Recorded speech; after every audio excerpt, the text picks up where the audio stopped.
காவிரி நதிநீர் பங்கீடு தொடர்பான வழக்கு உச்சநீதிமன்றத்தில் இன்று மீண்டும் விசாரணைக்கு வருகிறது. இது குறித்த கூடுதல் விவரங்களை நமது டெல்லி செய்தியாளர் மதியழகன் ஆறுமுகத்திடம் கேட்கலாம். மதியழகன், சொல்லுங்க, வழக்கு விசாரணை எப்பொழுது வருகிறது?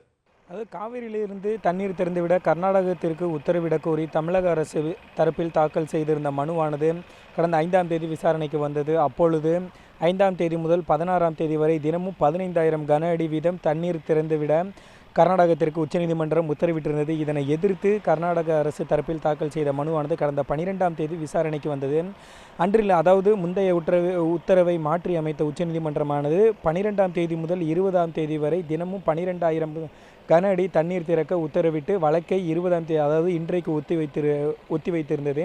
இந்த நிலையில் இந்த வழக்கானது இன்று மதியம் சரியாக 2 மணி அளவில் இந்த வழக்கை ஏற்கனவே விசாரித்து வரக்கூடிய நீதிபதிகள் தீபக் மிஸ்ரா மற்றும் யூ லலித் ஆகியோர் அடங்கிய அமர்வு முன்பு விசாரணைக்கு வர இருக்கிறது. வெங்கடேஷ், இந்த மனுக்களுடன் அதாவது தமிழகம் மற்றும் கர்நாடகா தாக்கல் செய்த மனுக்களுடன் சேர்த்து இடைமனுவாக அதாவது 2 மாநிலங்களிலும் இந்த காவிரி விவகாரம் தொடர்பாக சட்டம் ஒழுங்கு பாதிக்கப்பட்டு இருக்கிறது, சொத்துக்கள் சேதமடைந்திருக்கின்றன, சேதமடைந்த சொத்துக்களுக்கு இழப்பீடு வழங்க வேண்டும், சட்டம் ஒழுங்கை நிலைநாட்ட வேண்டும் உள்ளிட்ட பல்வேறு கோரிக்கைகளை வலியுறுத்தி மக்கள் கூட்டமைப்பு கட்சி தரப்பிலும் ஒரு மனு தாக்கல் செய்யப்பட்டிருந்தது.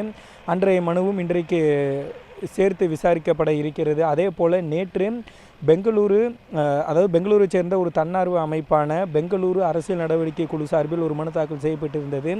அந்த மனுவில் உச்சநீதிமன்ற உத்தரவுப்படி தமிழகத்திற்கு தண்ணீர் திறந்து விட்டதன் காரணமாக பெங்களூரு மற்றும் சுற்று வட்டார மாவட்டங்களில் குடிநீர் பிரச்சனை ஏற்பட்டு இருக்கிறது.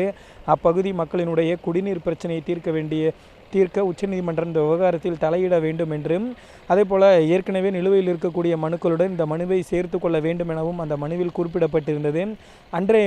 அந்த மனுவும் இன்றைய தினம் விசாரணைக்கு எடுத்துக்கொள்ளப்படும் என தெரிகிறது. வெங்கடேஷ், நிச்சயமா இன்றைய வழக்கு விசாரணையின் போது தமிழக அரசின் சார்பில் என்ன மாதிரியான வாதங்கள் முன்வைக்கப்பட இருக்கிறது? மதியழகன், தமிழகத்தை பொறுத்த வரைக்குமே இந்த விவகாரத்தில் ஆரம்பத்திலிருந்தே தமிழகத்திற்கு சாதகமான ஒரு தீர்ப்பு வந்து கொண்டுதான் இருக்கிறது. தமிழகத்தின் தரப்பில் 50 TMC தண்ணீர் திறக்க உத்தரவிடக் கோரி வழக்கு தொடரப்பட்டு இருந்தது. ஆனால் உச்சநீதிமன்றமானது முதலில் அதாவது 5ஆம் தேதி முதல் 16ஆம் தேதி வரையிலும் 10 நாட்களுக்கு 15,000 ஒரு நாளைக்கு 15,000 கன அடி வீதம் தண்ணீர் திறக்க உத்தரவிட்டிருந்தது. அதே போல் 8ஆம் தேதி முதல் இன்று வரைக்கும் அதாவது 20ஆம் தேதி வரைக்கும் 12,000 கன அடி தண்ணீர் திறக்க உத்தரவிட்டு இருந்தது.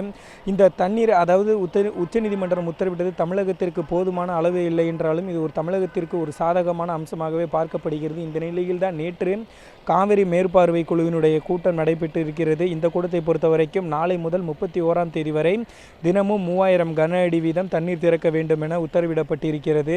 இந்த விவகாரம் குறித்து இன்று கர்நாடகா தனது ஆட்சேபனையை உச்சநீதிமன்றத்தில் தெரிவிக்கும் என எதிர்பார்க்கப்படுகிறது. ஏனென்றால் கர்நாடகாவை பொறுத்த வரைக்கும் ஏற்கனவே அவர்கள் தங்களது அணைகளில் தண்ணீர் இல்லை, அதனால் தமிழகத்திற்கு இனிமேலும் தண்ணீர் திறக்க முடியாது என கூறி வருகின்றன. இந்த நிலையில் காவிரி மேற்பார்வை குழுவானது நேற்று அந்த உத்தரவை பிறப்பித்திருக்கிறது. அந்த விவகாரம் குறித்து அந்த உத்தரவு குறித்து கர்நாடகா இன்று தனது உச்சநீதிமன்றத்தில் தனது ஆட்சேபனையை தெரிவிக்கும் என எதிர்பார்க்கப்படுகிறது. அதே போல தமிழக அரசும் கூடுதல் தண்ணீர் வழங்க கோரிக்கை விடுக்கலாம் என்றும் கோரப்படுகிறது. அதே போல் இந்த சட்டம் ஒழுங்கு பிரச்சனையை குறித்து அந்த மக்கள் கூட்டமைப்பு கட்சியும் இன்று கேள்வி எழுப்பலாம் என எதிர்பார்க்கப்படுகிறது.